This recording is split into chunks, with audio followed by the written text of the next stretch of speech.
Haga clic en Auto Translate o English y seleccione el idioma de su preferencia. Las agendas y minutos del comité se encuentran en la página web del Comité de Educación adentro de la página principal de Adams 14. Thank you. Again, welcome to our October 13th, 2020 Board of Education meeting. It is 6:53 and we thank you for your patience since we're starting late. I would like to call this meeting to order and begin with a moment of silence. This evening, during our moment of silence, please remember those who continue to be impacted by the COVID-19 pandemic. In addition, please keep in your thoughts and prayers the staff of Kids First and the family of Mrs. Wanda Swinford. Mrs. Swinford was the assistant to the school nurses for the past 23 years at Kids First and was a huge advocate for the healthcare needs of students and families of Adams 14. She will be missed by many.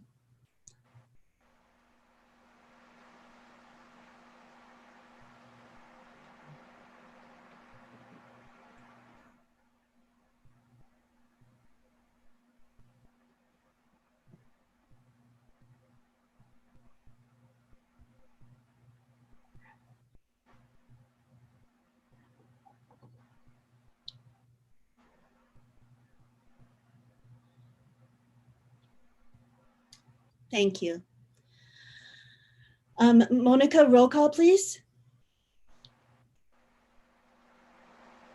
Mrs. Hurtado? Here. Mrs. Lewis? Here. Ms. Lovato? Here. Mrs. Quintana? Here. Mrs. Zubia? Here. First on our agenda is the approval of the minutes from the September 8th, 2020 meeting and the September 15th, 2020 meeting. May I have a motion to approve the minutes? Motion to approve the minutes from September 8th and September 15th, 2020. Second. Thank you. Monica, roll call, please. Mrs. Hurtado? Aye. Mrs. Lewis? Aye. Ms. Lovato?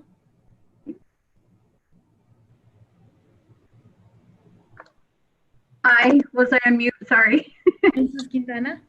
Aye. Mrs. Zubia? Aye. Next, we have the approval of the agenda for this evening. May I have a motion to approve the agenda?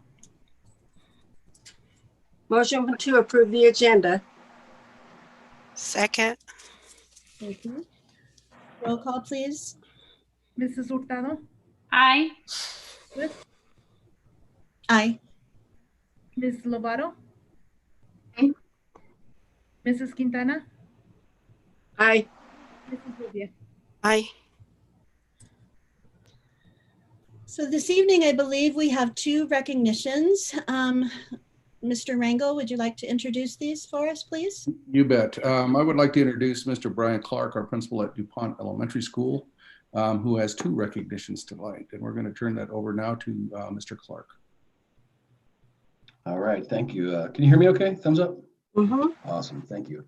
Superintendent Rangel, President Lewis, esteemed members of the board, I'm Brian Clark, the very proud principal of DuPont Elementary School. And we this evening would like to recognize two individuals on behalf of DuPont Elementary.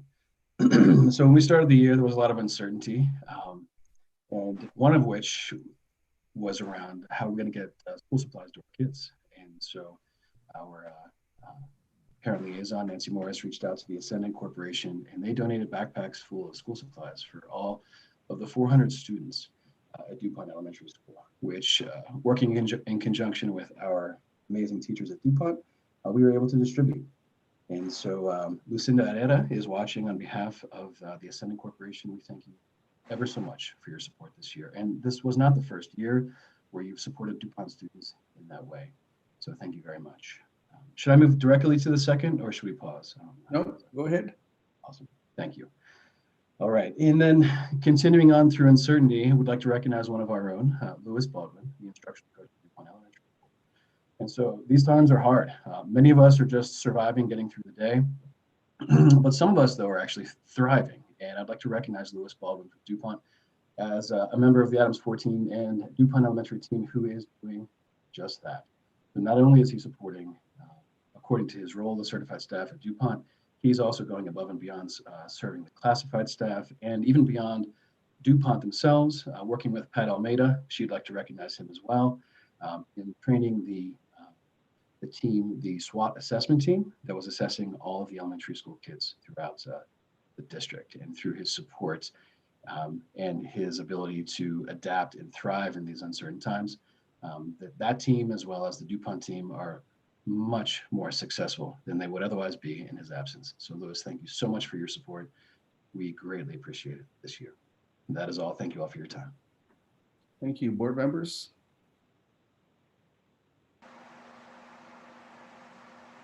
Thank you, Principal Clark, and thank you, Mr. Baldwin, for going above and beyond for our students at DuPont. And also a big thank you to Ascendant Corporation for donating those supplies and backpacks. Our kids are really grateful for that. We sincerely appreciate the partnerships that our schools have with organizations such as yours. So thank you, and thank you again, Principal Clark. And thank you to Nancy too for all she does. I know it's not the first year that she does this, so tell her thank you. Hopefully she's watching, and we want to acknowledge her as well for making that connection and making sure the kiddos have what they need. So thank you, Miss Nancy Morris. I want to thank Mr. Clark for all he's done for DuPont. Yes, thank you so much for embracing our DuPont community and making donations for our students. And thank you for going above and beyond. And also thank you, Miss Fancy Nancy. I personally know how amazing you are. So thank you so much for all you do. I feel bad. I jumped in last.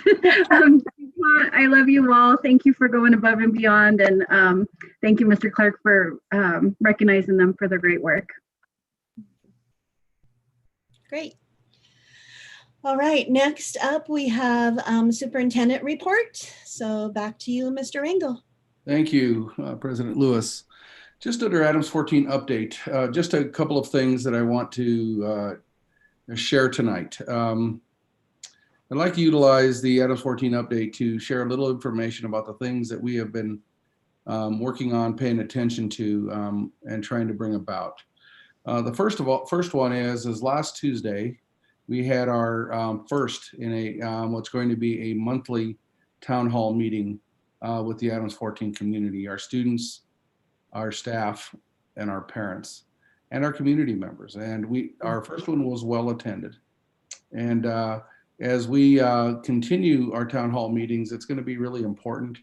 If you do have feedback as a community member or staff member or parent or student about how we can make the town hall meetings as useful as possible for you so that you have your needs met through those conversations. We're always glad to take feedback because there's always room for improvement. But the idea is for us to have more direct contact with you. In general, in the area of communication, and during a September study session, we had a presentation on how to improve communication and engagement in the district. And one of the questions that was asked by board member Quintana at that time was, well, we've heard some of these things before, and what will be different? Why is this going to be different? And one of my answer at that time, which is true, is that school districts really need to be true to what they say on paper. If we put together a plan and say this is going to happen, then that's what's going to happen. Our board has been really clear about the issue of follow-up and so forth. And so community, I just want you to know, and especially our students and our parents and our teachers, that it is really critical that we get you timely information, and we get really good at doing that because it's been a challenge for Adams 14, and we want to make sure that that becomes a strength of ours as we continue to work. And things don't happen overnight oftentimes, but this has been a journey, and we have a commitment to really improving in this area. Brianna Didle, who is serving as our interim director, and the communication team have been working diligently to try to get as much information out as possible.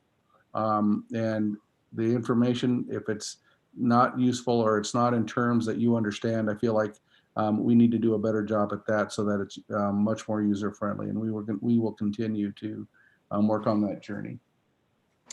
The second thing that has been a really consuming bit of work for us is the work that we're doing in regards to educating our students both in a remote learning fashion, and the work trying to prepare both educationally and operationally for a time that we may be able to return in person. The reality is that, and what I shared at the town hall meeting, but I really have been a bit of a broken record since last March, is the idea that we have an obligation to keep our kids healthy and safe. And that has been a commitment and making a decision, not based on the variety of opinions that may be out there, but really based on data. And so we have been tracking closely the data for COVID-19, not just in the Adams County as a whole, but specific to our area in the geographic region that is served by the Adams 14 school district. And I will say that those numbers aren't looking positive right now. As of today, our positivity rate in Adams 14 is at 13.02,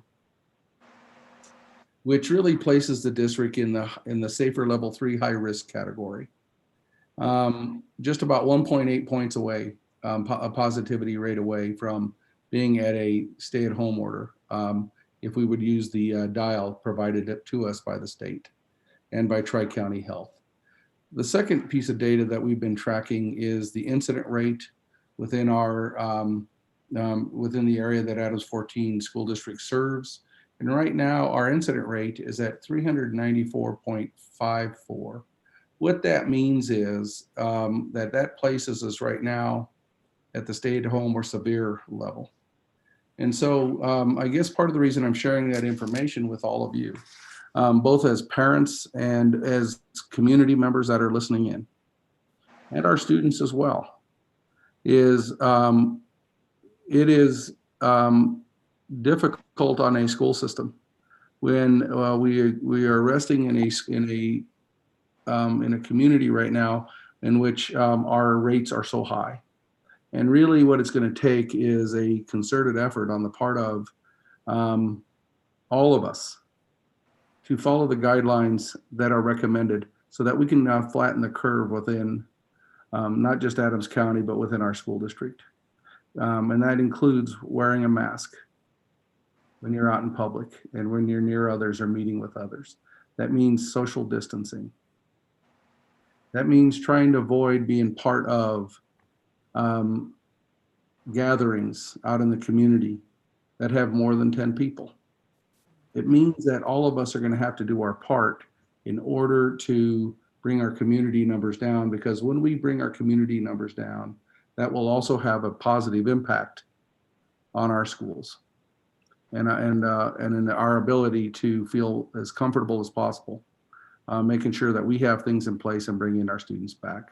So just know that that has been some consuming work on the part of myself, the Adams 14 team, and our partners at Tri-County Health and so forth. But it's a priority, and student safety and health will always take our priority and that of our staff. And so that's what we've been working on. And at this time, under Superintendent's report, I am going to shift now to our next presentation, which is the Language Learner Plan presentation. In many ways, this presentation tonight is a celebration of multiple years of work. And we have Dr. Tonya Lopez and Dr. Darlene Ledoux here to present and talk about the journey that has been taken to have a plan that has been given conditional approval by OCR, and a final product is going to OCR for final approval. But it is a journey, and it is one of those aspects of being true to what we say on paper. If we put it in our plan and it's going to help our students succeed in the way we know it should, then we need to implement it fully and aggressively. So with that introduction, I'm going to turn it over to Dr. Tonya Lopez and Darlene Ledoux. Thank you so much, Dr. Rangel, and thank you so much, members of the board and President Lewis. I'm so excited to be with you tonight to share a work that has been part of the work of Adams 14 for over 10 years. And as Mr. Rangel shared with you, we received conditional approval on our plan in July and have been working to address the issues put forth by the Office for Civil Rights. I know that you have a copy of the plan. And so tonight, my goal is to give you a high level understanding of the plan so that you and our community understand what we are implementing. So just like Mr. Rangel said, it's not just what's in the paper or the digital copy that you received, but it's about how we implement it and how we live that plan.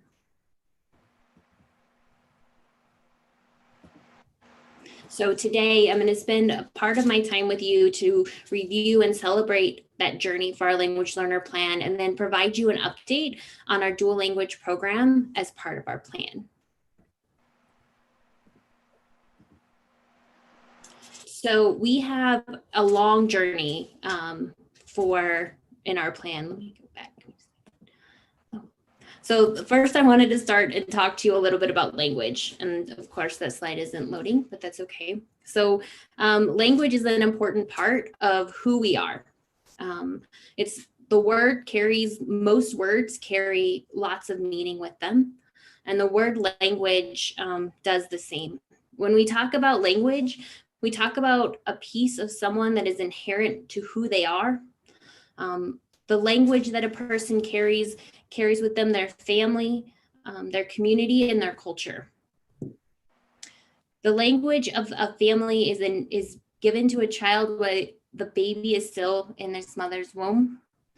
The mother's voice and language is comforting and part of how the child begins to express themselves, understand comfort, and express joy. I get a really great job in our district because I get to explore people's language and their culture. I think that you'll see through this plan that we begin to honor that culture that our children bring with them and that is so inherent in our community as we move forward. So our language plan has a huge, long history, and it began in 2010. Our agreement to resolve was signed in 2010, where we were asked to create a language plan and create ways of methods with communicating with our families. By 2015, we implemented the Seal of Biliteracy. Our school board at the time had a resolution to adopt the Seal of Biliteracy. And since that time, we have graduated almost over 50 kids every year with the Seal of Biliteracy on their diploma. I began this work in 2018, began to review the work that was happening in the district, talking to people across the district, and asking teachers to review language allocation guidelines, think about how we can continue to strengthen our program. The last year has been a lot of work. We shared our plan with parents. We shared our plan with you in board meetings and with your predecessors. We implemented a K-1 80-20 model. We had summer training for our teachers from the Center for Applied Linguistics, all the while continuing to share our plan and our vision with people in our community, like the Social Justice Committee from Our Lady Mother of the Church, our Classroom Teachers Association, and the Bueno Center. By summer 2020, and I want to put this in there, the OCR didn't just approve our plan conditionally, they commended our new plan on our work, our cooperation and collaboration with our community, and we got to work to address those issues. We're finalizing that plan right now and have launched a PK4 program. And we are beginning to talk at all of our schools through their SACs about what our plan is and how to get more parents involved. The journey to this plan, as I talked about before, came from the hopes and dreams of our parents. They talked about wanting their children to do well in school, to go to university, And most importantly, they talked about wanting their children to be bilingual. So today, ladies, I get to present to you our Adams 14 Language Learner Plan, which it meets not only the letter of the law, but we believe exceeds the law and meets the needs of our community and addresses who our community is and who they want to be. Those belief statements from our families are the center of our language learner plan. We believe that being bilingual and biliterate is an asset. It's a gift that our children bring to us, and it's a resource for us to continue to make sure that our children are college and career ready, are English proficient, and that they achieve proficiency in English. We have three big plans, three big goals in our plan: that our students reach English language proficiency within 6 years, that they reach academic proficiency at grade level, and that the students who are opting into our dual language, bilingual, biliteracy programs will maintain their native language. Our plan is made up of 4 cornerstones: a quality ELD program, which means that all of our students who are identified as English language learners receive a 45-minute block daily, taught by a CLDE endorsed teacher using curriculum and resources laid out in our plan. We acknowledge and know that language and culture is something that children take with them after they leave ELD class. And so all day long, we know that we are addressing the backgrounds of our children and supporting them in continuing to develop their language, as well as achieve academic proficiency. Our bottom cornerstone, which is really the heart, should have made it a heart, is that our parents and community. All of this only works because our parents are our partners, and we are actively seeking ways to ensure that our parents understand our programming, they can ask questions about our programming, and they can hold us accountable for the work that we're doing. And finally, the top cornerstone is our dual language program. All of these pieces work together. We can't have one without the other. They're all inherent to the systems that we're creating in Adams 14, and they are not independent. They rely on every aspect of the others. And we do it because our kids are the best. The kids and families of Adams 14 deserve the best. And we believe that that's what our plan is providing for them. Our parents told us loud and clear they want their children to be bilingual and biliterate. This plan offers ways for our children in our dual language programs to be both bilingual and biliterate. But when we looked above, we knew that one of our hopes, one of our goals is that our children are, that they are academically proficient, that they are achieving high academic levels. This research study demonstrates the high academic levels of English language learners compared to their peers in both one-way and two-way dual language programs. In this graph, you'll see that by middle school, students who participate in a one-way or two-way dual language program academically outperform their peers. So our dual language program is built on this, not only what our parents are looking for, but also what research suggests is the best. So by next year, this is what our dual language bilingual biliteracy program will look like. So beginning in preschool with a student's home language, which for us is Spanish, building into kindergarten, first, second, and third grade, and finally 5th grade. And next year at our middle schools and our high schools, being able to offer Spanish literacy or Spanish language arts, so students continue on the path to the seal of biliteracy. So just to give you a little more information about dual language, there are 3 pillars in a dual language program. What I think is really interesting is that they match the goals that we have set aside for ourselves as well. They match our plan, and I believe that they match our board goals as well, that our students are bilingual and biliterate, they're socially competent, and they achieve at high academic levels. So just a little bit more about dual language programs. So if you remember, we've partnered with Dual Language Education of New Mexico this year, and they visited our schools in September. And we're beginning to think about how we begin to implement a two-way dual language program. So in a two-way dual language program, two languages are used for instruction. So in our case, Spanish and English, and there are two groups, a Spanish speaking group and an English speaking group, and both of them are learning a second language together. There's also a one-way dual language program where Spanish speaking students learning Spanish also learn English at the same time. So this looks a lot like the program that we're offering right now. Dual Language Education in Mexico gave us permission to use this slide. They wanted you to know that we're partnering through this work and ensuring that we're developing quality programming for our students. So there's a lot that goes into implementing this plan, just like Mr. Rangel said. And we want to take a minute to thank you for the resources that you've been already providing to implement this plan.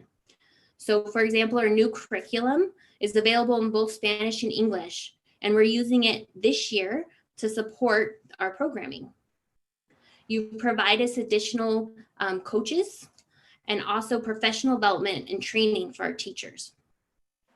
We also want to point out that we've been offering endorsements for CLD endorsed teachers this entire time.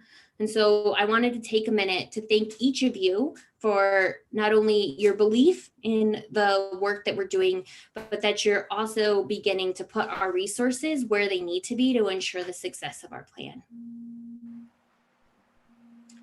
So I want to thank you again so much for your time. And I want to thank the parents of Adams 14 and the families of Adams 14.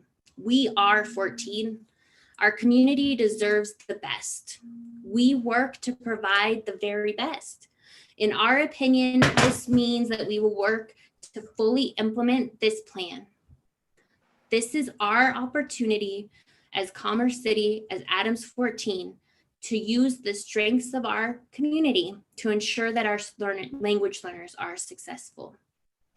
I want to thank you all for your time, and I will stop for questions if you have any. Board of Education, do you have any questions for Dr. Lopez? Thank you, Dr. Lopez. Oh, Go ahead. sorry. No, go ahead. I just want to thank you. I know this takes a lot of work, a lot of collaboration. I so appreciate your work with MGT, with the dual language program in New Mexico, most of our community for gathering their information.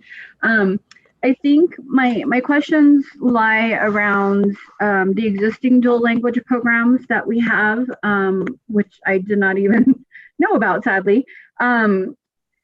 Are those going to be adjusted to fit the same formats? And what does that transition look like if that's the case? Yeah, that's a really great question. So right now we have what we're calling our bilingual biliteracy program. It starts in preschool, and this year we're in 4th grade, and next year it's in 5th grade. And so we see dual language as an opportunity to just continually refine and build on the strengths that we have. So we're evaluating what we're doing, always wanting to make things better. I'm not willing to stop and say, well, I think we've got it, but making it bigger and better. So it's just building, I think to answer your question, it's really just building on to the work that we have and the amazing work teachers are doing right now. Awesome, thank you.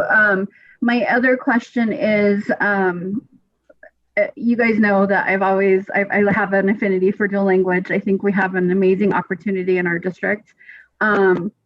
Is this plan, are you looking at it as a fluid plan where this is the start and then we're going to assess and kind of rebuild every year? So in the vision, so it's writing these plans has been super interesting in that we are capturing the work that we're doing and visioning for the future. So I believe that we've captured our vision for the future here in this plan, as well as talking about the steps we have to get there. So each section has an implementation section, for example, that talks about over the next 3 years of what we need to do to keep moving. Awesome. And my last question, and then sorry, Maria, I'll stop monopolizing the time. Because this is such it's so near and dear to my heart for our students. I think it's an amazing opportunity for our English and our Spanish speakers. What can we as a board do to support this in resources, in support, like public support? Like, what are your thoughts around that? Well, that's an excellent question and one that I was not prepared for. Just kidding. So I think it comes from you. And so I'm able, because this is really important to you as a policy making committee, you set the budget, you set the priorities for the district. And so as you continue to do that, it makes it easier for us to do that and to work through as a system. And so we've heard, or I've heard from you, that this is important for you. And so as you set your goals and we begin to plan off of the work that you do, it makes the path easier and lighter for us. And as a policy making board, you embedding it into the work that we do as a district makes it the work of the district and not just a department or a person. So that's very exciting and I appreciate that. Thank you. So thank you. And great question, Renee. Actually, I was going to ask that one about, what kind of support can we still offer? Because, I envision or I'm assuming that, this is a gradual change, right? And so do you have an idea by when it would be fully implemented in the whole district? So before or after COVID is the question. Yeah. So reality is we're still in, right. COVID hasn't gone away. Yeah. So right, for sure. And so we're hoping to be planned enough this year that we can find a two-way dual language school to begin working through that next year. As for the secondary level, we're working through that planning process this year for that Spanish language arts piece. And so working with what that looks like at the middle school, ensuring we have the scheduling and the curriculum in place for that to happen. And so by next year, we'll have Spanish language arts, Spanish literacy available PK-12. So that's a really great start, but we always need to make it more robust. And so I think we'll have a really great foundation next year, and we'll have to keep moving and seeing where we fall on the two-way program with our current state. Okay. And I also wanted to just say thank you to your committee, because I know you've had some amazing parents that have participated with you, and they've given of their time and their talent to help make this happen. So I just wanted to say thank you to them and to Olga and you and everybody who has been working diligently to make this happen, because I, like Renee, this is something that, we've been hoping for and wishing for a long time. And as a parent, I'm bummed because I would have loved it when my kids were younger. Now they're teenagers and way older. So, but no, thank you for doing it and pursuing it and, getting it to where it's at now. And I think it's a true celebration. So thank you again. And yeah, let's just continue moving forward with it. Absolutely. Thank you. So I'll go next. I do want to start by saying thank you for all the work that you've done in the committee. Like everybody else has said, this is something that we've really held in our hearts for quite a long time, and to see it coming to life is very exciting. I would like to request that the board get a copy of your goals that you plan to meet over the next 3 years, so that we can kind of follow along with the progress of the system that we're putting into place. And then also, now that we're really defining and making this such an amazing thing for our kids and community, are we working with other outside organizations to kind of help lead those those new ways of thinking and pathways maybe that we haven't thought of? Like, are we working with, say CU or the Bueno Center or anything like that? So we've started our work just with Dual Language Education New Mexico right now. They are a partner with the Bueno Center. They work pretty closely together. Okay. And as we begin to take their feedback and understand what it is we need, then we'll begin to look for outside vendors or organizations that can support our work. So we're sort of in that in-between phase of them giving us feedback, us identifying what our next steps are, and then looking for resources. I will say that I just want to add real quick. I will say that we really worked hard this past year to begin to reestablish relationships with Colorado Association of Bilingual Education, the Bueno Center, leaders in the field like Dr. Kathy Escamilla and so forth. And we want them to continue to be part of our conversation moving forward, because to Renee's question around as this begins to unfold, or even your question around goals and really our benchmarks along the way to see how we're progressing with the implementation, I think those things are going to be important. And if there's areas in which we have to monitor and adjust along the way, that we want to make sure that we're doing that in a thoughtful manner. So sorry for interrupting, Dr. Lopez. No, thank you. That was exactly what I was looking for, was, making sure that we are, welcoming back the feedback of the professionals and truly embracing all the knowledge that everybody has to offer, because Renee is right. We have an complete asset here that we need to utilize. And I'm really excited that we're finally starting that journey. So thank you again. Thank you. Sorry, it's so hard to know virtual meeting protocols or to be respectful. I once we get past all of this COVID stuff, I would love to learn about what other schools are doing, because I know we're not the first. That there are several dual language programs out there, K through 12, in addition to higher ed. But I would love to see that as part of this as well. Absolutely, yeah. Can I just say that we would probably be the first school district to be totally dual language, because there's schools, right? But I doubt there's like full school districts that have that. So yeah, I'm very excited about that happening. So good job.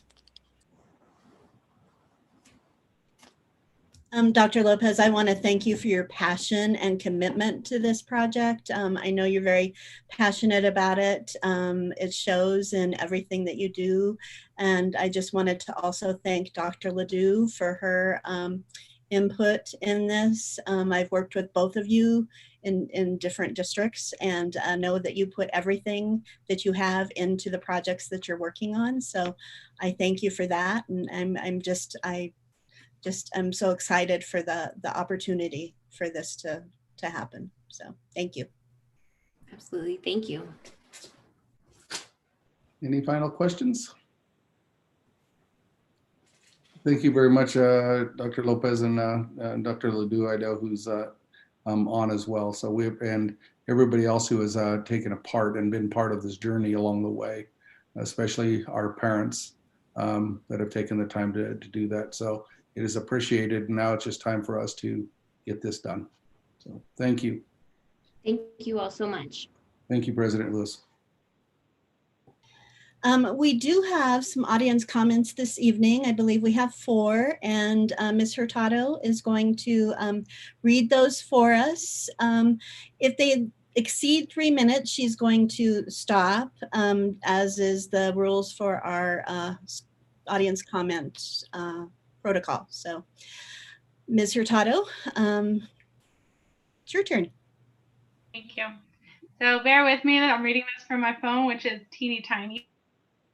So the first, dear Madam President and esteemed members of the board, we are writing to you as representatives of CTA, teachers from all 3 levels of schools, and current members of the working group for the reopening of schools led by Dr. Ron Cabrera. We have been working closely with the working committee since the summer, and we would like to express some concerns. These concerns center around issues about decisions that have been made without teacher input. Our concerns are listed as follows. The district has not decided on the metric used to measure when it will be safe to return to schools. We are confused about which data will be used to make those decisions. It is the utmost importance to remember that these decisions will directly impact community members' lives. According to Colorado Department of Public Health and Environment, current data shows that we in Adams County are safer at home. The document being worked on in the committee with Dr. Cabrera has been shared with far too many individuals, many of whom are not members of the working group. In addition, 2 different documents are being used. One document has comments made by the working group and the resolution of some of those comments. A separate document includes changes and modifications made by school and district leadership, but does not include the concerns that were presented or how the changes resolve those concerns. Individuals that are not on the committee are making changes and removing components of the document without the knowledge or consent of the committee members.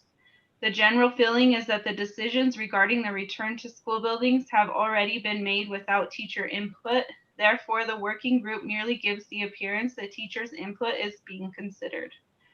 There are concerns regarding the equitability of the plans to return. Parents of students at different educational levels are unable to make a choice about whether they want their child to return to in-person learning. For example, while secondary students are moving to a hybrid option, elementary students are returning to a full in-person learning. We have concerns about accountability when it comes to safety. There have been cases in our own district where students were being transported for extracurricular activities and were wearing their masks appropriately or with consistency. We have also seen instances in neighboring districts that have already returned. How will students be held accountable for wearing masks?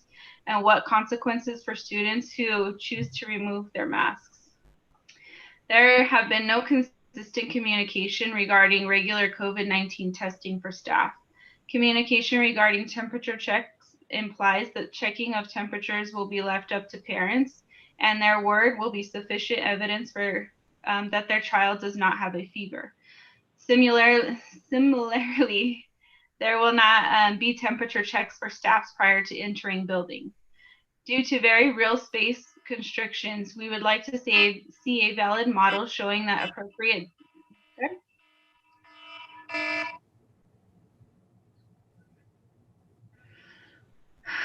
The next one, I will be trying to attend the virtual meeting tonight at 5, but I am emailing to express my concerns that are in response to the hybrid model considerations that were shared. I am truly concerned about the considerations to return to school in a hybrid setting. As have been expressed by many states, including our own, the COVID rates now are much higher than they were in March and even more than the rates in August. The schools and districts that originally thought it was needed to return to a hybrid or in-person setting have since returned to remote learning due to outbreaks of infection. Taking into consideration the data that went into the frequently provided to us, it makes no sense for the school board's current urgency in returning. Being within the field of science, spending the majority of my education focusing on it, and the data present should be taken seriously and greatly used when we are considering returning, and there is a lot to be taken seriously with the data that we are presented with. I completely value and understand the desire to obtain hands-on education that takes place within a classroom setting, as that is what most students need in order for them to successfully learn. But I also believe that with the progress we teachers are making in having remote learning work, we can eventually create meaningful and effective learning. Virtual learning has been no easy feat, and it is not only a learning curve for students, but also for teachers as well. Now, 7 weeks into the school year, we are finally getting into a routine where students are able to successfully attend class, follow instruction, and ultimately complete work. If we are quick to change it all again with these hybrid models, we are not only sacrificing the progress we have made, but also the past 7 months of quarantining we have endured. As of right now, I am truly willing to risk jumping back into the school prior to the end of the first semester, especially when I feel that we as teachers aren't being heard despite all of the efforts that have been made to get our concerns on the situation. I have many concerns, not only for the sanitation considerations, but also the overall exhaustive stress that teachers and students will endure. Below is my main list of concerns. What considerations have been made to keep us all, students, teachers, and staff, safe from potential infection? How can we be assured that all students are wearing their mask, let alone properly wearing it, and that they are also taking the safety precautions required as they move from classroom to classroom? How can we be assured that there is proper ventilation in our building? What about cleaning in between classes? Who is responsible for this? How much time is allotted for this? How much time is taking away from instruction for this? And what are the disinfectants we are using? In a science classroom, there would be severe limits put on social interaction required for successful in-person learning. And in addition to that, we would not be allowed to share not only books, but also things like lab equipment, writing utensils, etc. Will there be frequent sanitation and monitoring of all public facilities such as doorknobs, restrooms, the cafeteria, navigating the hallways during passing periods are all risking us exposure? Again, I understand that virtual learning has not been easy and it is not the most conducive for student success, but we have made so much progress with it to the point where it is succeeding. Thank you. Next is, you ready?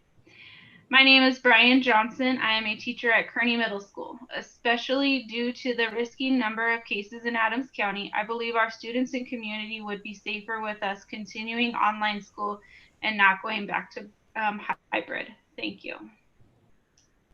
Our last one, can we start the clock again, please? Dear Adams 14 school board members, the School District 14 CTA wants to thank the board for your decision to start the 2021 school year with full remote learning for the students of Adams 14. We learned many things attending the countless meetings and discussions that took place during June and July to maintain the focus on safety. Unfortunately, there's more hard work ahead of us. We will continue to work on open communication with this board and the leaders at ESS. We will continue to be a voice of reason, always putting the advice of health experts above the personal preferences of those with power and influence. As we see districts around us try to return to in-person learning, we are hearing how unsafe the staff feels and that student learning is hindered in ways not predicted. We also are aware that many district leaders feel that returning to in-person learning will help our students not fall behind. As the professionals who are with the students, we can tell you that is inaccurate. Students are not learning or growing do so for many reasons. They are no farther behind than they were prior to suspending in-person instruction. Returning to in-person instruction will also, unlike anything our students have experienced, will actually lose instructional time renorming and teaching all of the new systems, etc. Additionally, our district has done an amazing job of working to get our families online and set up with devices. We feel that families are benefiting greatly with this technology. Currently, the staff, students, and families have been working very hard in a collaborative manner to get better at remote learning. Even though it is difficult, many staff are seeing the students improve with engagement in classwork. Why do we want to stop something that we are just getting good at doing? These are only some of the reasons that the CTA is in support of remaining in full remote learning through the first semester. The desire to return to in-person learning is real, but we cannot just do something because we want it. Our needs are more important. Before any CTA member can feel confident in the district plan to return to in-person learning, so many critical details must be worked out. Settling for a plan that is half developed is not an option. After attending numerous health outreach seminars this summer, our biggest takeaway is the fact that even with all the possible safety measures in place, a school can only expect to go 50 or 60 days before a positive case occurs. This is what we are currently observing in our neighboring districts that have gone back. We have received pages of questions from our members. The following are just some of absolutely what must be answered with clarity and detail. We cannot wait to figure it all out once we get back into the schools. 1, how will the district be monitoring and communicating to stakeholders the safety metrics? Thank you.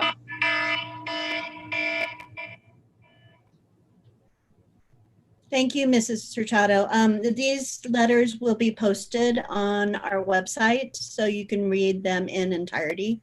Mr. Engel, did you have something to add to? Yeah, first of all, I want to thank our teachers for the time they took to write letters and to express concerns and be part of public comment. Part of the reason we have public comment is to make sure we get to hear other views. Though I don't agree with everything that was read tonight, what I do agree with is the fact that we need to make sure that we have all of our stuff in place, and I believe that we are very close to having everything in place that we would need to educate kids successfully in an in-person setting. And it is, but yet we need to continue to listen and to make sure that we have crossed our T's and dotted our I's. I would encourage everybody to look at our COVID-19 information that we post regularly on our website to see what it is that is occurring. For our teachers that participate on the working group, we value your input and we're glad that you are part of that. And please continue to communicate concerns and questions as you have them. So thank you. Thank you, Mr. Rangel. Next on our agenda is the routine items, consent items. We have consent agenda items 1.0 through 4.2.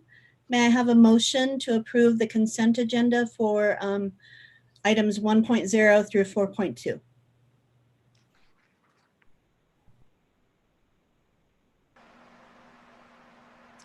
Motion to approve the agenda as stated. Second. Thank you. Monica, roll call, please. Mrs. Hurtado, Aye. Mrs. Lewis, Aye. Ms. Lovato, Mrs. Quintana, Aye. Mrs. Rubia. Aye. So this evening, one of our consent agenda items was the approval of a resolution regarding endorsing September 15th through October 15th as National Hispanic and Latinx Heritage Month. And Mr. Rangel, I believe that we have some additional information regarding this resolution. Absolutely. Here tonight, we have Dr. Jeanette Patterson, who is going to introduce this item. And we also have Mr. Paul Santos, principal at Adams City High School, and we have a student poem that we're going to be able to share regarding this. So, Dr. Patterson. Madam President, members of the Board of Education, and Superintendent Rangel, good evening. My name is Jeanette Patterson, and I am the Director of Equity and Inclusion. Tonight, we'll be highlighting Champions of Hispanic Heritage Month. This year's theme is Be Proud of Your Past and Embrace the Future. This year, we have encouraged teachers and students and school leaders to celebrate Hispanic Heritage Month at school by acknowledging the great achievements of our Hispanic heroes and sheroes within our community, our country, and the world. Cameron, would you put up the PowerPoint, please? This evening, Mr. Paul Santos, principal of Adams City High School, will take a few minutes to highlight a Latina civil rights champion. And we will have a poem by Angelia Martinez, a senior from Lester Arnold High School. She will recite a poem she composed. Mr. Santos. Thank you, Dr. Patterson. It's an honor and a privilege to present two wonderful people that I so much admire today. Sylvia Mendez played an instrumental role in the Mendez versus Westminster case, the landmark desegregation case of 1946. Sylvia's case, which was decided in the federal courts in California, preceded Brown versus the Board of Education by 8 years. Thurgood Marshall represented Sylvia Mendez, and Thurgood Marshall used some of the same arguments from the Mendez to win the Brown versus Board of Education decision that we still see happening today. During the 40s in the state of California, Hispanic students were only allowed to attend schools for their ethnic group. Sylvia Mendez was a true pioneer for making the impact of changing segregated schools in California.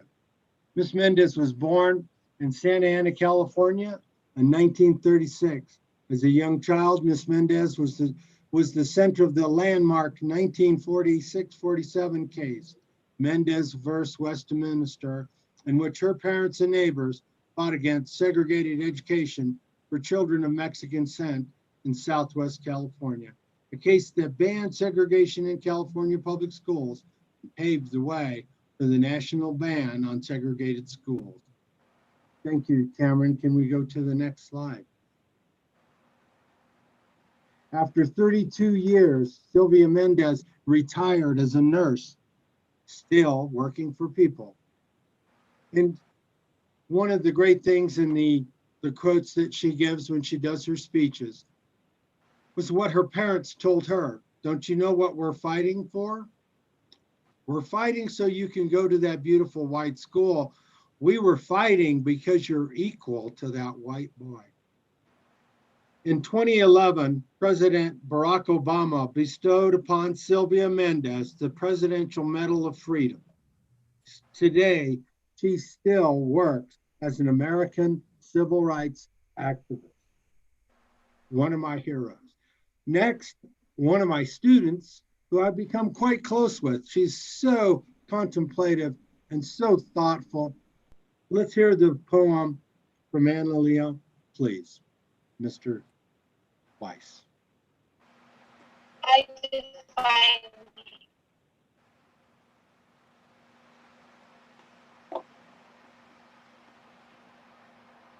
Angelia Martinez.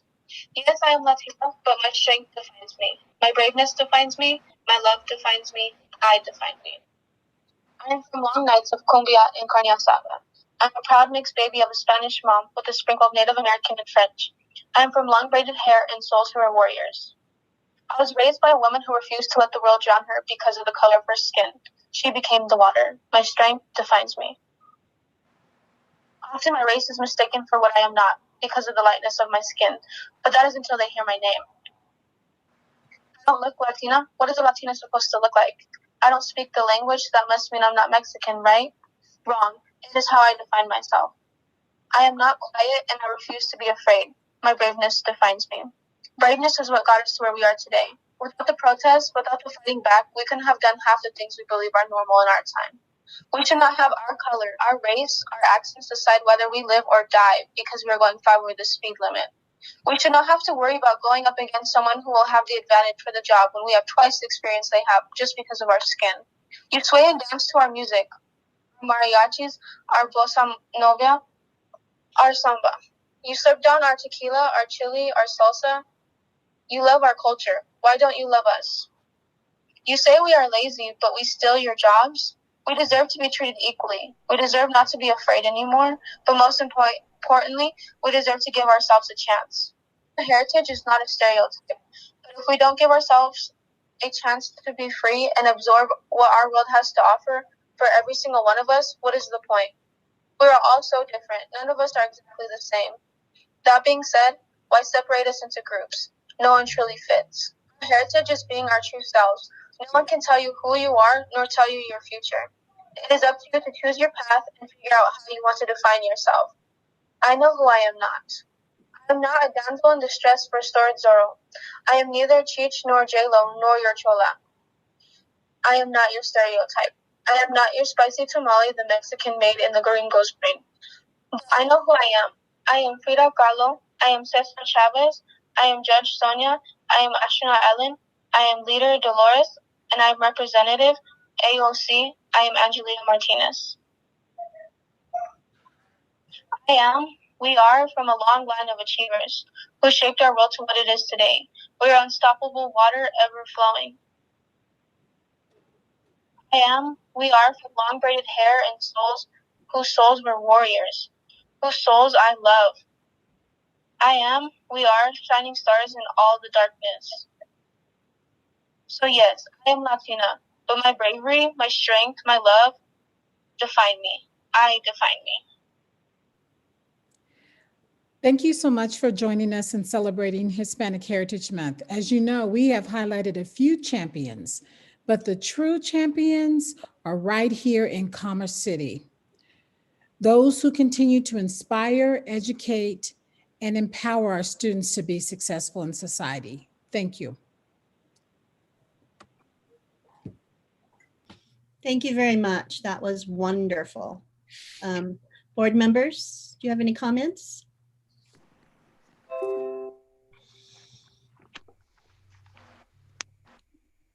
This was amazing. Thank you so much for leading the celebration of this exciting month and recognizing amazing leaders.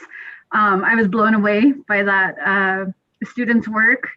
It really helps me think that we're doing good things even though we're online right now. So thank you.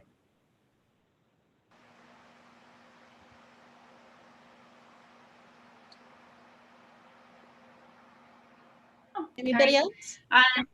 Yes, this is definitely a time that I wish we were in school so that we could see all of the amazing, creative, and exciting things that happen during this month. And thank you so much. That was absolutely beautiful. And like Renee said, I'm glad to see that such great things are happening even online. And I'd like to say thank you for to all of you for recognizing our Hispanic, Latino, Indigenous heritage that it is this month. But and here in Commerce City, I feel like it's every day for me, anyways. So I appreciate that, and I appreciate the work that went into this beautiful poem that I hope we can somehow post so that others can have an opportunity to enjoy it as well. So thank you, all of you, and thank you, Mr. Sandos, for bringing that to us, and thank you especially to the student who did this marvelous work. So thank you. Thank you.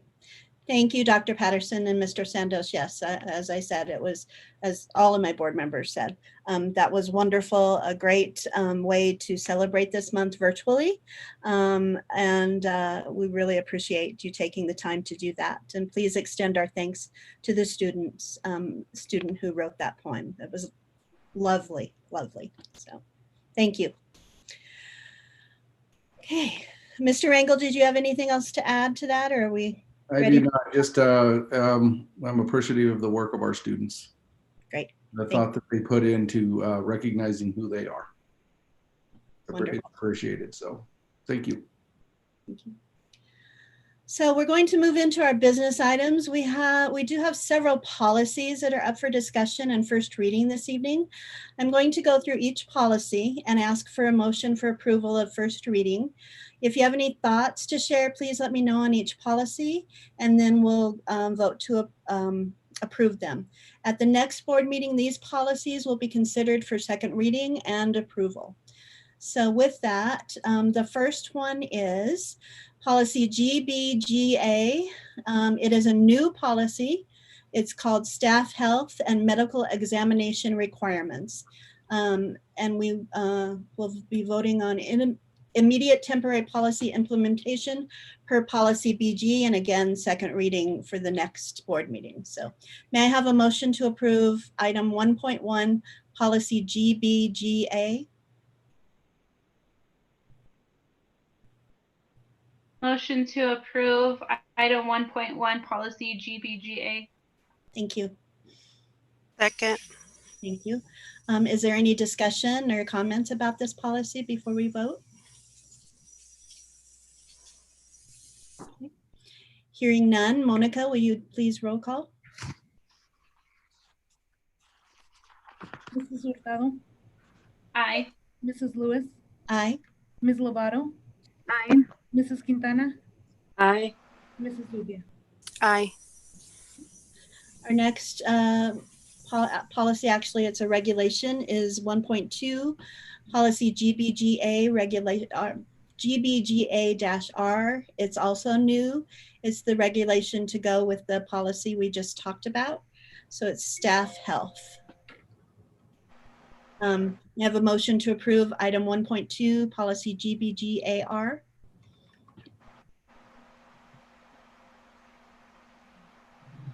Motion to approve 1.2 policy GBGA-R. Thank you. Do we have a second? Thank you, Ms. Lovato. Any comments?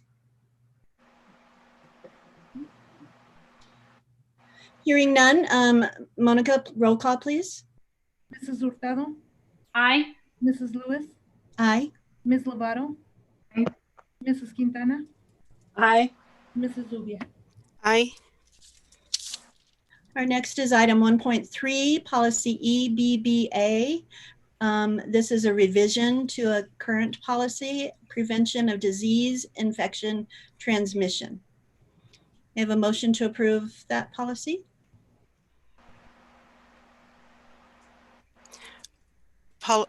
Motion to approve policy EBBA. Thank you. Second. Thank you. Any discussion?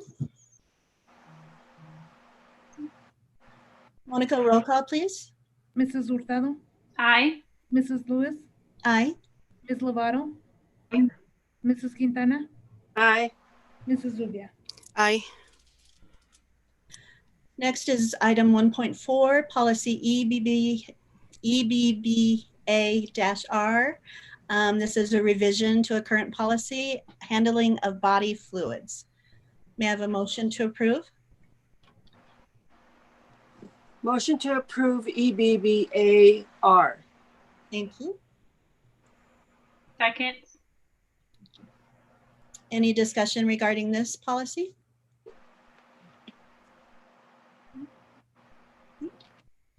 Monica, roll call, please. Mrs. Hurtado, Aye. Mrs. Lewis, Aye. Ms. Lovato, Aye. Mrs. Quintana, Aye. Mrs. Zubia.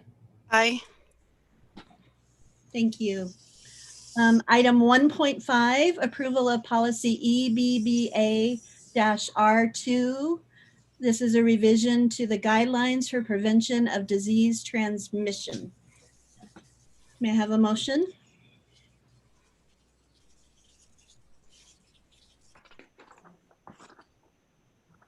Motion to approve policy EBBA-R2. A second. Thank you. Any discussion regarding this policy?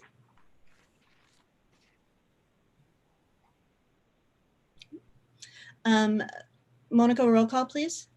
Mrs. Hurtado, Aye. Mrs. Lewis, Aye. Ms. Lovato, Aye. Mrs. Quintana, Aye. Mrs. Zubia. Aye. Next is item 1.6, policy EBBA-R3. This is a recommendation to remove this policy from our policy manual. It is called Intervention Process District Employees. May I have a motion to approve the removal of policy EBBA-R3? I move to remove policy EBBA-R3. Thank you. Second. Thank you. Any discussion regarding this policy? Seeing none, Monica, roll call, please. Mrs. Hurtado, Aye. Mrs. Aye. Lewis, Aye. Ms. Lovato, Aye. Mrs. Quintana, Aye. Mrs. Zubia. Aye. We're almost done, folks. Item 1.7, policy EBBA-R4. This is a recommendation to remove this policy as well. It is intervention process students.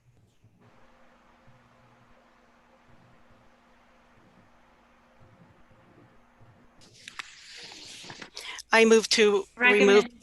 oh, sorry. Go ahead. No, go ahead. Oh. Go ahead. Policy EBBA-R4. I'll second. Thank you. Any comments or discussion? Seeing none, Monica, roll call, please. Mrs. Hurtado, Aye. Mrs. Lewis, Aye. Ms. Lovato, Aye. Mrs. Quintana, Aye. Mrs. Zubia. Aye. Item 1.8, policy EBCE. This is a revision to the policy named school closings and cancellations, including for public health emergencies. May I have a motion? Motion to approve policy EBCA. E. Oh, CE. Yeah, thank Yes. you. Didn't have my glasses Second. on. That's okay. Any discussion regarding this policy? Seeing none, Monica, roll call, please. Mrs. Hurtado, Aye. Mrs. Lewis, Aye. Ms. Lovato, Aye. Mrs. Quintana, Aye. Mrs. Zubia. Aye.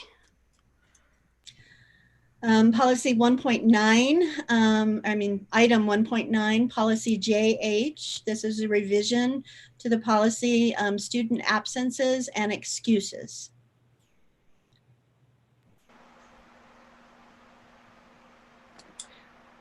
Motion to approve policy JH. Second. Thank you. If we have no comments or discussion, Monica, roll call, please. Mrs. Hurtado, Mrs. Aye. Lewis, Aye. Ms. Lovato, Ms. Lovato, Did I not hit mute again? I'm sorry. Mrs. Quintana, Aye. Mrs. Zubia. Aye. Let's see, where were we? Is item 1.10 the next one, Monica? Yes. Okay. Item 1.10, policy JLCC. This is a new policy for communicable and infectious diseases. Motion to approve policy JLCC. I second. Thank you. Any discussion? Seeing none. Monica, roll call, please. Mrs. Hurtado, Aye. Mrs. Lewis, Aye. Ms. Lovato, Aye. Mrs. Quintana, Aye. Mrs. Zubia. Aye. Item 1.11, policy JLCA. Again, this is a new policy, physical examinations of students. Motion to approve policy JLCA.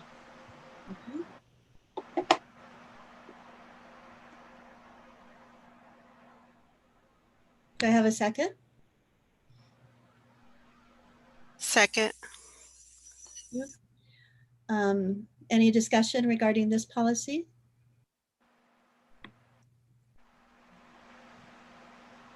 Seeing none, Monica, roll call, please. Mrs. Hurtado, Aye. Mrs. Lewis, Aye. Ms. Lovato, Aye. Mrs. Quintana, Aye. Mrs. Zubia. Aye. And our last one is item 1.12, policy KI. This is a revision to the policy for visitors to schools. May I have a motion to approve? Motion to approve policy KI. Thank you. Second. Thank you. Any discussion or comments? Seeing none, Monica, roll call, please. Mrs. Hurtado, Aye. Mrs. Lewis, Aye. Ms. Lovato, Aye. Mrs. Quintana, Aye. Mrs. Zubia. Aye. Thank you. So just as a reminder, these are being, we voted on these for discussion and first reading. If you have any discussion after you've read them again, then let us know. And before we go to second reading and approval, then we can make those changes. So they're not written in stone right now. You can make changes, but they are being recommended for immediate temporary policy. As you can imagine, most of these are due to COVID-19. So please let Monica know if you have any suggestions or changes on those before our next board meeting, and we will make those. So thank you. Thank you for your patience as we went through those. So our next item on the agenda is 2.1, Superintendent Recommendation for Student Learning. Mr. Rangel, do you have anything to say prior to my reading the two? Yeah, let me just give a brief framework. Thank you. In late July, the Board of Education began conversations and made a decision at that time to delay the start of school and to start the school year in remote learning. The delayed start was to help us with a thorough preparation for that to occur. This evening, as one of the things that we shared with our community all along and with our staff is that we would be in remote learning through Q1 unless circumstances allowed us to go to in-person learning sooner than that. Tonight, I had provided two recommendations for the board to look at and consider. One is a recommendation to have our students return to in-person learning. And I know that President Lewis will be reading that recommendation. The second one was to have our students continue through the end of second quarter in remote learning. And so the board has two recommendations in front of them, and we'll have President Lewis will be reading both of those recommendations, and then they'll move forward to make a decision. Before I do that, Mr. Rangel, I am going to say regarding the policies that we just discussed, they are all posted online in the agenda packet, and they reflect the CASB annual updates that CASB, the Colorado Association of School Boards, has made. So just wanted to say that. I'm sorry to go back. No worries. And so that's a set. And that is, and those recommendations are before the board. And I know that they're going to share what those recommendations were publicly and then discuss and decide. Thank you. Thank you, President Lewis. So let me get set here. Sorry, one moment. So the first one is Superintendent's recommendation topic, Student Learning Plan for Q2, Transition to In-Person Learning. The 14-day COVID-19 positivity rate average as of actually today is 13.2. 13.02 in the Adams County School District, in Adams 14 district, which is down, or which is, yeah, it's down from 13.89 from Thursday of last week. This rate places our district in high risk, safer level 3 category. The 2-week incident rate for Adams 14 today is 394.54, which is even up from yesterday's number of 386.37. This places the district at the stay-at-home severe level. Though the data is not positive, Tri-County health officials have stated, and there is evidence to suggest that COVID-19 transmission is more likely to occur in the community versus any school-based setting. In addition, we will be prepared both educationally and operationally to return to in-person by the recommended timeline. This preparation is outlined in the educational and operation checklist for a transition to in-person learning. Therefore, it is recommended that the Board of Education of Adams County School District 14 approve the recommendation that students to in-person learning on the following schedule. October 26th, 2020, students P through 2 return to in-full person learning Monday through Thursday.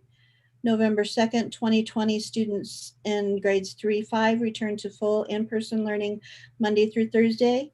November 9th, 2020, middle and high school students return to school in an AABB hybrid schedule, Monday through Thursday.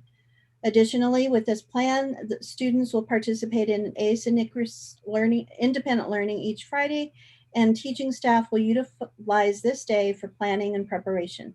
Parents, students that make the decision to continue with remote learning will do so through the Adams 14 online program. So that is option A that the board, or that Superintendent Rangel has put forward. And now option B is student learning plan for Q2, remain in remote online learning. The 14-day COVID-19 positivity rate today is 13.02% in the Adams 14 district.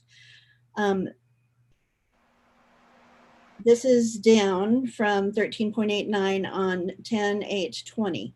This rate places the district in high risk, safer level 3 category. The 2-week incident rate for Adams 14 today is 394.54, which is up from 372.77 last Thursday, October 8th. And also up from just yesterday, which was 386.37. This places the district at the stay-at-home severe level. In addition, the positivity rate to data and incident rate data for Adams County is on the rise, which has resulted in the Adams County government needing to develop a COVID-19 mitigation plan. Therefore, it is recommended that the Board of Education of Adams County School District 14 approve the recommendation that Adams 14 students continue in remote online learning in Q2 that ends on December 17th, 2020. So board members, those are the two recommendations that have been put forward for us to consider. And I'd like to open this up for a discussion and see what we can, see what decision that we will be making. Ramona, sorry, President Lewis, can you remind me what is the, you said our number is at 13.02? And it was, yeah, and it went down from 13.89. What is the recommended number so that we're not at that high level? I mean, do we know? I don't have that answer, but Mr. Rangel, do you? Yes, what allows us to stay in the yellow range or is anything at 10% or below. The 13.02 does is pushes us into the orange category on the dial, which is the level 3 high risk category. And really, if you want to, there are numbers as people look at individual school district numbers. You know, for example, I live in Larimer County right now, and our numbers in Larimer County are at 2 point something. And so we're really talking about a positivity rate that is quite high. And let me pull the dial up in front of me here.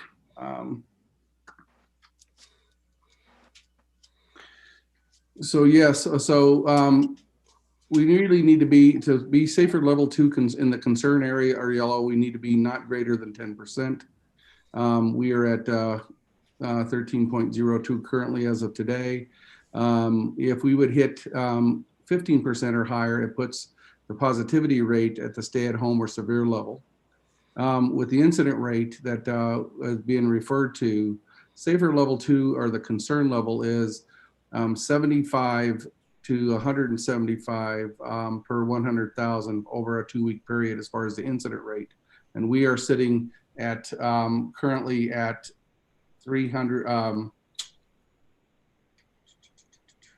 We are currently sitting at 394.54, which firmly places us anything over 350 takes us out of the safer level 3 high risk category and puts us right at the stay-at-home severe category. And so that's where those numbers, current numbers for Adams 14, the community that Adams 14 serves on the dial. Thank you.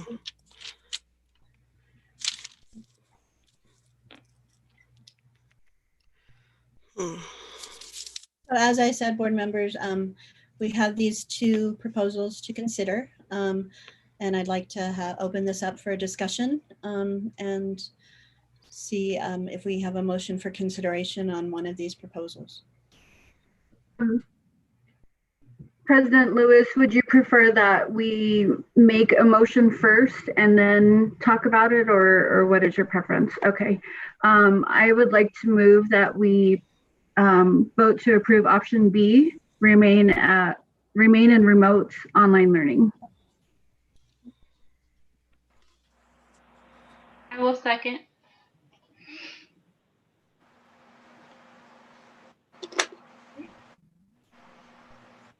So now we'll open it up for discussion.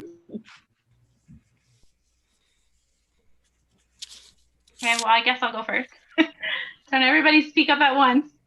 So I think for me, my decision is based really upon two main factors. One is really the data. It's hard for me to rationalize having students and staff come back into an environment that data says we're just not prepared for. I'm really afraid of the disruptions, just really the safety and health risks that we're imposing to our community and staff. Secondly, I am honestly disappointed on where we're at as far as the planning process surrounding on returning to in-person learning. And by that, I mean that it almost feels as the protocols and the plan is just not finalized and ready enough for us to, or for me to feel comfortable making that decision at this time. I think that we're all doing a good job getting there. I really want to thank the principals for showing us their buildings and how hard they've really worked to prepare their buildings for students. But to be honest, it's not quite there for me yet. The classroom sizes really bother me, especially at the high school level. Even with having a hybrid model, having 800 people in a building at one time just seems incredibly overwhelming. I think that for me, it's really an expectation that for me to vote yes to return to in-person learning, that I do have a very strong expectation that we create a manual of protocols that are in place, such as what do not only staff need to know and expect, but what do parents need to know and expect? What exactly are we asking of them in order to return their students into the buildings? I would like to see a PD day surrounding, the procedures and protocols that we're asking of them, so that we're all on the same page, and that there's no guessing around the safety of our students and staff. I do have a lot of questions about Adams 14 online and where we're at in that process. And so I would love to have that information. I definitely would like us to do a little bit more deep dive thinking on the amount of students that we're having in classes, especially at the high school level. It felt a little more comfortable in the middle school levels, but definitely at the high school level, it does feel a bit concerning for me. I absolutely would expect and to have some heavy communication, and I know that we're communicating a lot more thoroughly, like I shouldn't say thoroughly, but a lot more often. I think it's just not the type of communication that I'm really looking for our families. I really would like the communication to our families to be around the protocols that the district has put in place to keep students safe, and really heavily on what the both options look like as far as in-person and online, so that parents can make a true informed decision on where they want to place their students.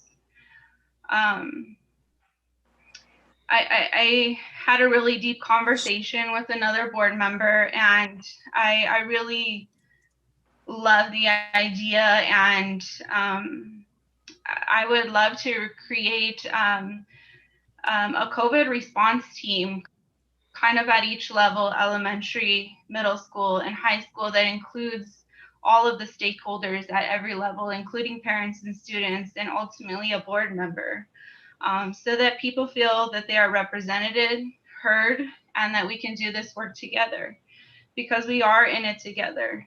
With true collaboration, we can get through anything, and I think that we're at the beginning. We're just not there yet. Thank you.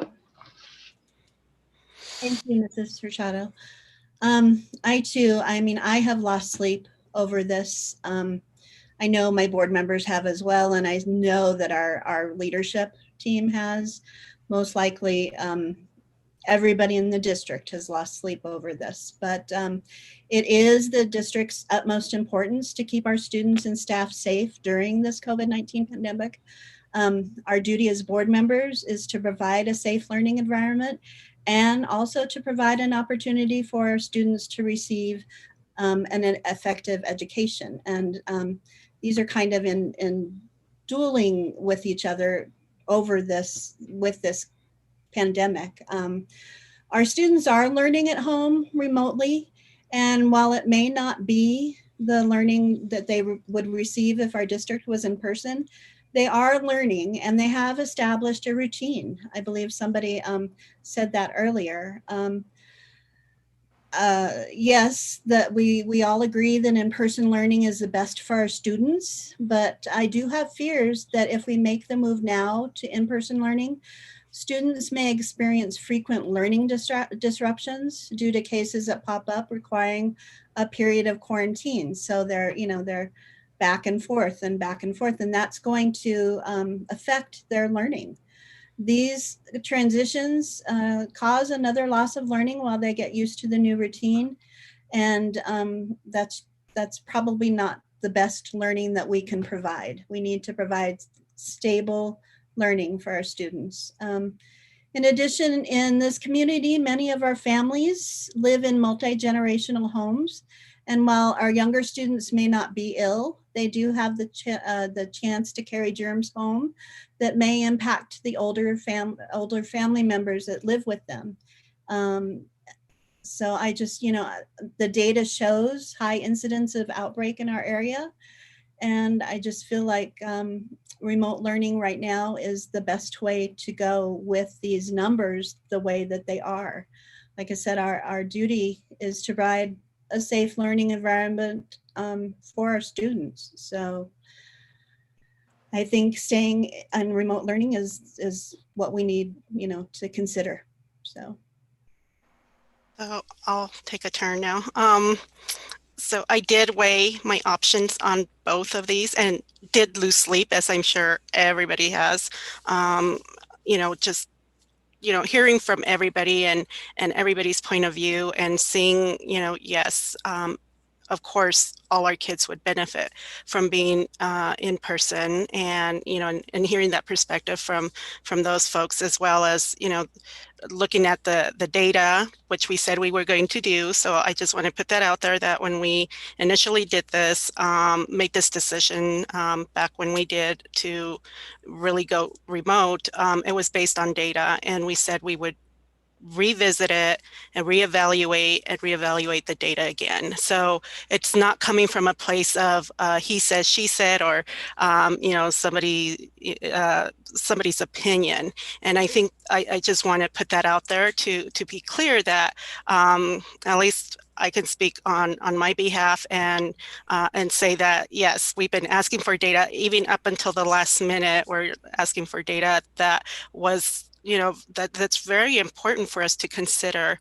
At the end of the day, I think that as a school district, the job of the school district is to provide education to the kiddos, right? That's what the responsibility is. That's the charge, is that they're providing education and learning. And so when I ask myself, so is that happening? Yes, it absolutely is happening. Is it happening the way we would like it to happen? Probably not, because nobody's ever done this at this scale. Could it be better? Yes, we could definitely do better. But is it happening? Yes, it's happening. And so then you start asking yourself those other questions about, the COVID numbers. And I know people are probably sick of hearing about COVID, but this is what happens when people are sick of hearing about COVID.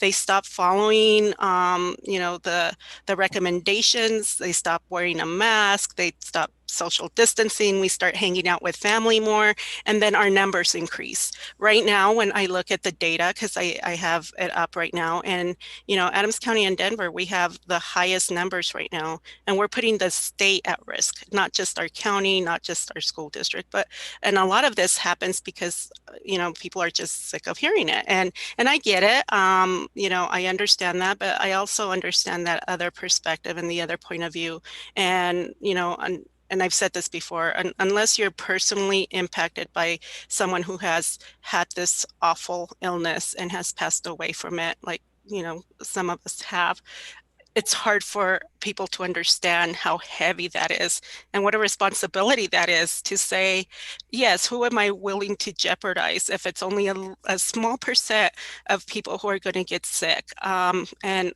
I don't think I'm ready to do that. I think that right now it's 28 days. That's the other part of data I asked for. So how many days are left of school?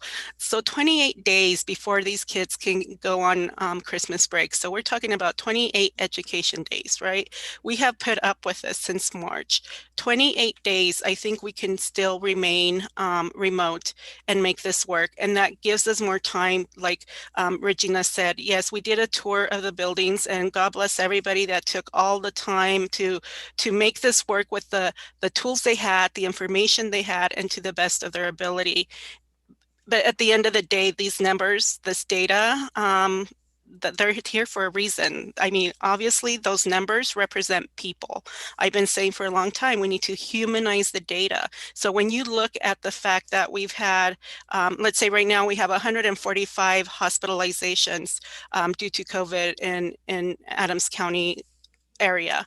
That's 145 families that are out there struggling, trying to figure out, why they can't see their loved one and how they're going to deal with if something happens to them. When you start putting that a face to those numbers, it takes a whole different spin, and it makes it a lot more difficult to make this decision, because we get it. And sometimes people say, at least in my culture, my mom would always tell me sayings or dichos, and that's how she would teach. And one of the dichos she would say sometimes is that, the remedy was worse than the illness.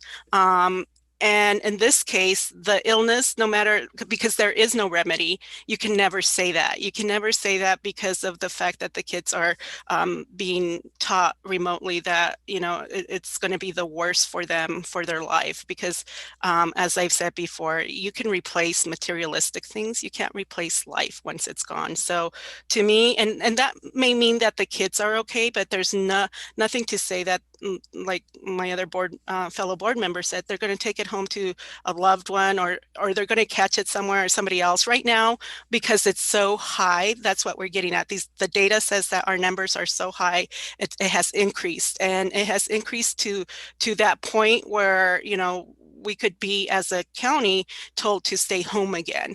And we don't want to get to that point. And I think that if we start right now to really helping to curve that, and we all start doing what we're told about, social distancing and masks, and like the superintendent said, less gatherings, and actually start doing those things again, and really do it for the next 2-3 months, I'm certain that those numbers will go down. People forget that there's still no cure for this, and the vaccine they're working on, that's only to prevent it. But right now, there's no cure for it. And our hospitals, they don't have, endless equipment to help us if we have a surge of people who need to be hospitalized. So I mean, all of that weighs heavy. And I've had people who are like, I would not want to be in your shoes right now. Well, guess what? I don't either, but it has to be done. And we have to, in the end, stay true to our word that we're going to use the data to determine. And at least that's what I'm doing when I come up with my decision of, yes, I want to stay remote for the remainder of this of the semester, and that gives us enough time to, as a community, not just the schools. And I don't want that expectation that it's just on us. It's all of us as a community, because whatever our community does or doesn't do, it obviously does impact the schools as well. And we're not all in silos. We're all in this together, and we're not in silos. So I am really hoping that whoever's watching this can get that message out to folks to start doing what they're supposed to do, just so that we could get back to, a sense where our data could get back to normal. And we want to normalize, well, not normalize, but bring it down so that we're able to say, yes, our numbers have gone down, and this is what we're looking at. And this is our new data in November, December. I would like to look it up again. And just, all of this information is public. You could go to Tri-County's Health Department and search all of this. And like I said, I'm looking at it, and they do a great job of posting the data and the information. And so it's no secret, it's there. And it just is interpreting it. And how do you interpret the data, and how does it make sense to you? That's why I was asking, where should we be and where are we at now? And if we are at such a high number that's pushing us close to being shut down again, then I mean, it doesn't make any sense to disrupt the kids and the staff for the 28 days that we have left before they go on Christmas break. So, I just want to thank everybody who's been working on this and tirelessly trying to figure this out, and say sorry to those who this might not be what they want to hear. But I mean, in the end, we just have to be true to the safety and the health of our kids, which is our priority right now. Thank you. Thank you, Mrs. Zubia. Very well said. Great points. Thank you. Other board members? Oh, yeah, thank you. I agree. And I was doing really good, Maria, until you make me emotional. So I'm going to try to get through this without, I cry because I'm exhausted, lost sleep. This is a very hard decision. I would love to see our community, our school district specifically, work with our city, our county and city, to get the word out. I mean, we're ingrained in this, so we see the numbers every day. We see, the effects of it. But even to hear Mr. Rangel talk about the variance between what we have in Adams County and what's up in Weld is just astonishing. I mean, it's not a little bit, it's a lot. So for me, my decision is definitely data. I of course, we want to go back into in-person learning. Our schools are our community. We do a lot more than do learning. we build relationships. We have that social emotional support.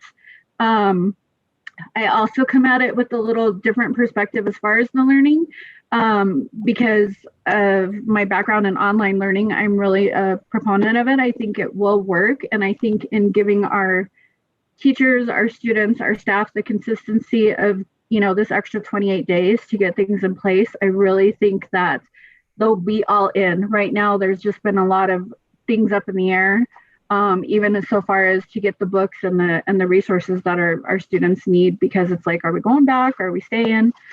I too agree with Board Member Hurtado. I have been following the information. I'm so thankful for the tours that we had today. It brought up a lot of questions, and I was a little disturbed that we didn't have the answers to the questions.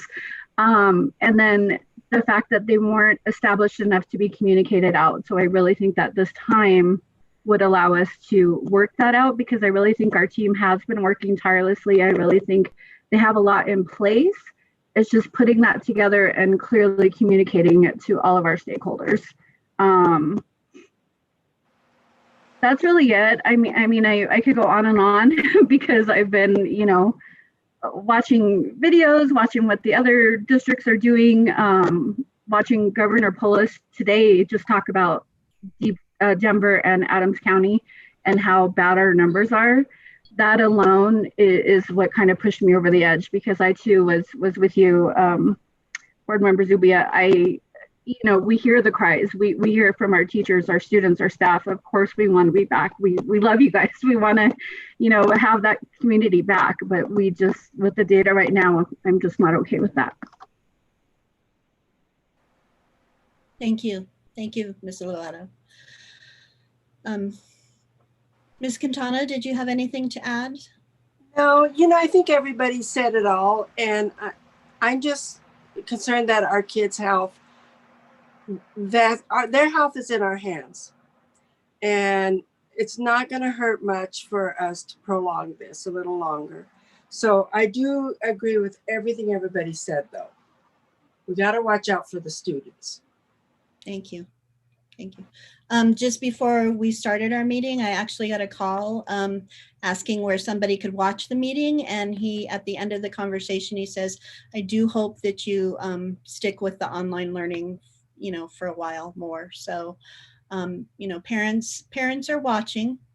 It's safer for our kids. Yeah. So, anybody else have anything to add? I just want to say one thing. Thank you to Don Rangel for doing the work he's doing, gathering all this information, because without it, we couldn't make a decision.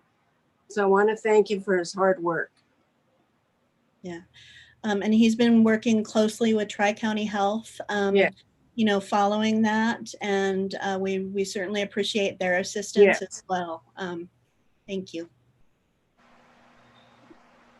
Agreed. I just want to say that this has not been an easy task for anyone at the ESS. I'm sure all our administrators, this is hard on them as well. I can't even imagine the amount of hours they have spent looking through all of this, all of the materials and the decision making that they have to do, overseeing all their staff and making sure that all that information is out there.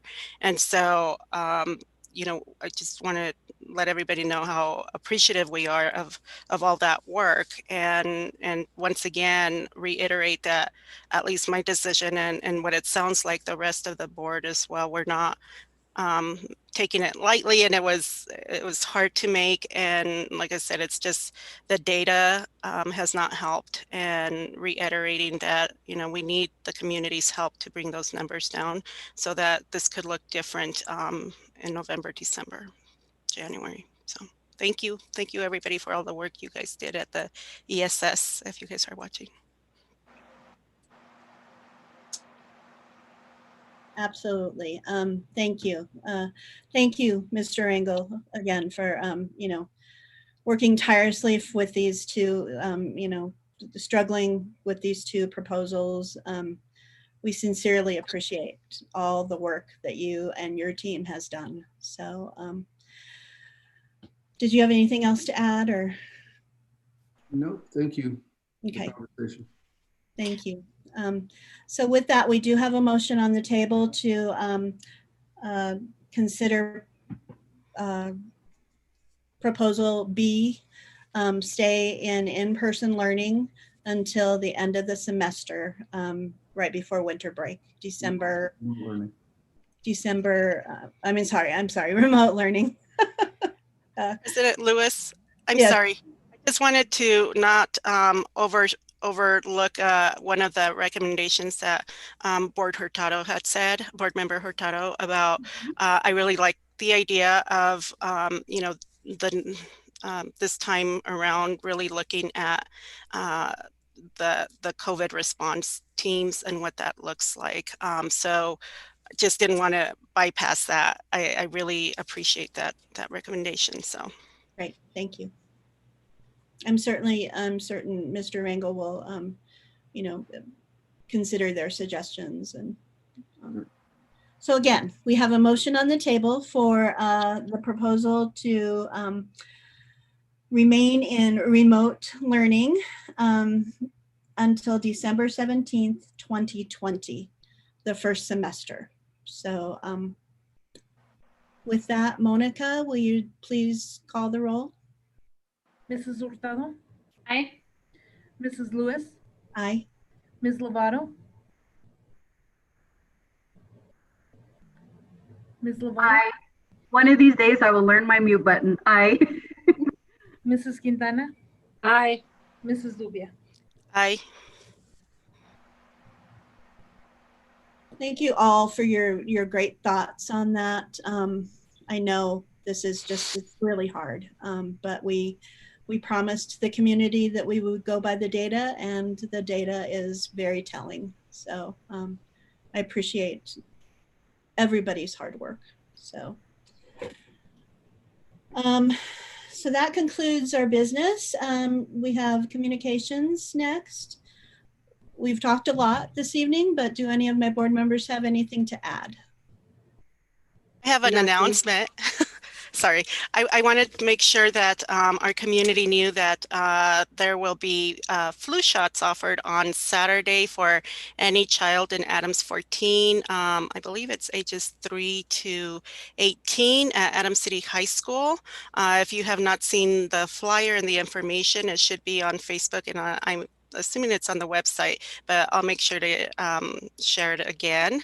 I just want to make sure that people realize it's out there, and the screening forms are electronic, so you can fill it out, and then you just drive. It's like a drive-through. You just drive and get your have the kids get their flu shots, and you're done. So I would definitely make sure that our community and our parents know to take their kiddos to get that flu shot, because now more than ever it's important to have that that extra protection, especially now that sick season has started. So, and with COVID, of course, you want to make sure that you're covered. So just putting it out there, and hopefully I can see some of you on Saturday. Thank you, Mrs. Zubia. Yes, I did see posts from you on Facebook, and I believe from the district also on Facebook regarding that. So thank you for bringing that up. Yeah, great. So anybody else? Yeah, I have something super quick. I know we had like 50 million things and some very heavy things on our agenda tonight, but I did want to recognize our 2 retirees. Just want to thank them for their service, and I hope that when we have the time to recognize you properly and not fit you in like we did today, thank you again for your service. Thank you. I have 2 quick things. First, I would really like to have everybody go check out Central Elementary. Miss Valadez, the principal, and her staff painted this incredibly fun playground for all of the students when they're able to return to learn how to play safely and social distance. It looks incredible, and they did such a great job. So that's really amazing. The other is I would like to just be really proud of Miss Emily Woodward, the gym teacher at Alsop Elementary. She was just recognized by Girls on the Run during their birthday bash celebration as being a phenomenal coach, which she really is. She's been coaching Girls on the Run in the district for 6 years and has just done an amazing job. Many of the girls continue to come back, and they were highlighted in the video, and they did a full workup on them, and it was just phenomenal. And I'm really proud of the work that she does in our district, and I'm really thankful to have her. And also congratulations to the retirees. I know Miss D, and I know she's probably celebrating, but thank you for all your work in the district. And we definitely couldn't be where we are without you. Thank you. Thank you. So I think with these comments, it shows that even though we're in remote learning, great things are still happening in the district for our kids.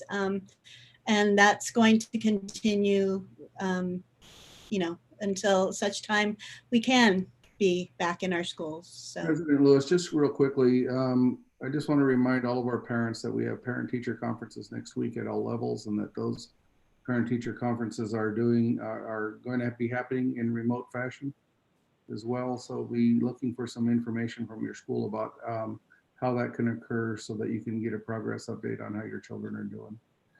As far as the community, just understand that we do have a very quality plan, and I think that it's we will make sure that you get to see it in its complete form here in the very near future, because we do have a lot in place. So thank you guys for the evening. thank you. So if nobody has anything else to say, we will adjourn this meeting. May I have a motion to adjourn? Motion to adjourn. Thank you. Second. Thank you. Long meeting. So Monica, roll call, please. Mrs. Hurtado, Aye. Mrs. Lewis, Aye. Ms. Lovato, Aye. Mrs. Quintana, Aye. Mrs. Zubia. Aye. Thank you, everybody. Stay safe, and we'll see you at the next board meeting. Thank you. Good night.